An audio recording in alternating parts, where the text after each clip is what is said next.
कहानी एक खूबसूरत से आशियाने की है, जहाँ एक टिनी नामक गौरैया चिड़िया अपने चिड़े तरुण के साथ एक घोंसले में रहा करती थी। टिनी की आए दिन अचानक तबीयत खराब हो जाती थी, इसलिए तरुण उसे कहीं बाहर नहीं जाने देता था, क्योंकि अगर टिनी ज्यादा उड़ी तो उसकी वहीं मृत्यु हो सकती थी।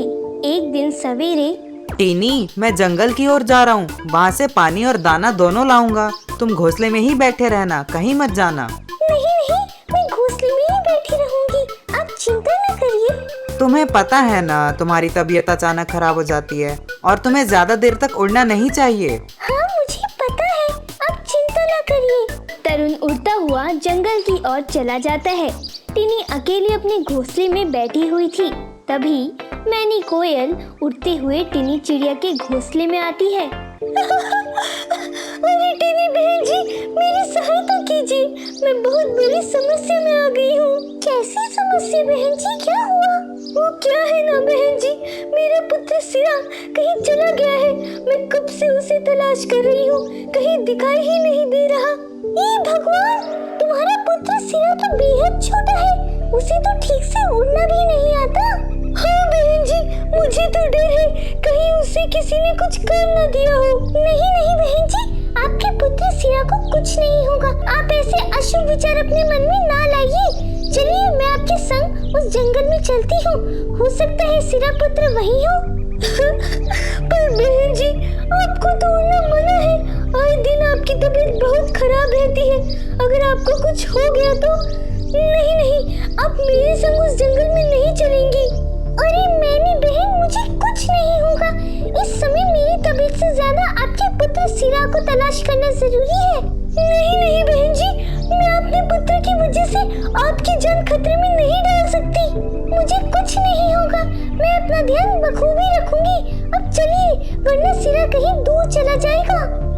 मैनी के लाख मना करने के बावजूद भी टिनी चिड़िया मैनी कोयल के साथ जंगल में चली गई। दोनों काफी समय से उड़ते उड़ते सिरा को ढूंढते रहे, पर सिरा का कोई पता नहीं चला। बहन जी, अब आप थोड़ा विश्राम करिए, हम काफी समय से उड़े जा रहे हैं, आपके लिए इतना उड़ना हानिकारक है। हाँ, हम थोड़ा विश्राम करते हैं। तभी टिनी को तरुण दिखाई देता है। तरुण को बादल मार रहे थे।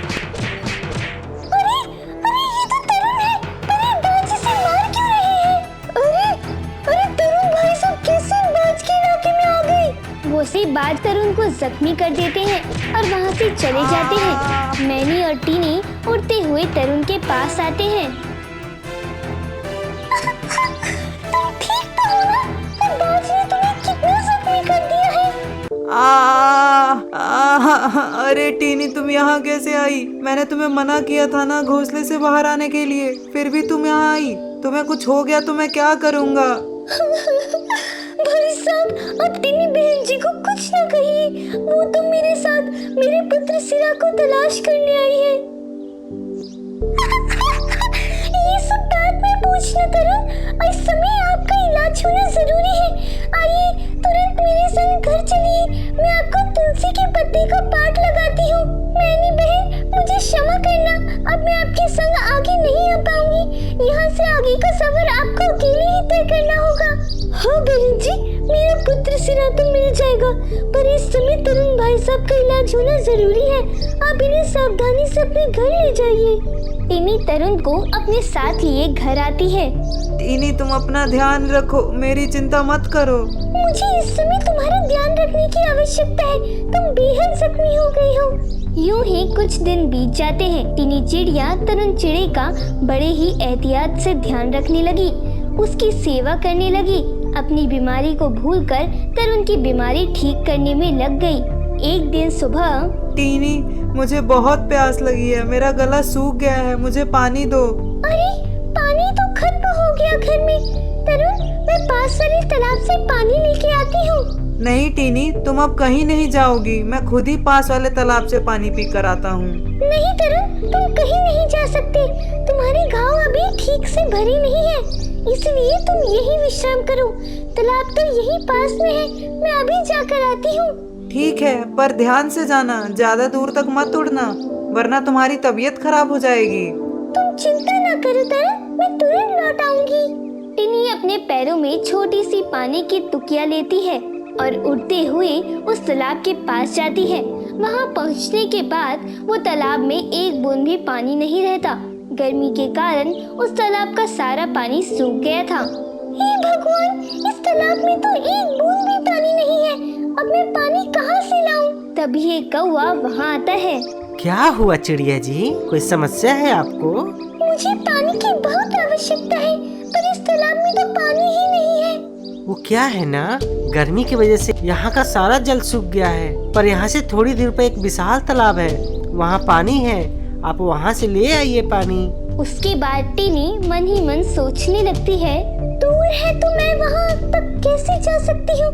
मुझे तो इतनी दूर तक उड़ना मना है, वरना मेरे पंख ही टूट जाएंगे। पर अगर पानी नहीं मिला तो तरुण की प्यास कैसे बुझेगी? नहीं नहीं, मुझे उस तालाब के पास जाना ही होगा, फिर चाहे जो हो मेरे साथ, पर मैं अपने तरुण को प्यासा नहीं रख सकती। टिनी उड़ते उड़ते बड़े कष्ट के साथ उस तालाब के पास जाती है।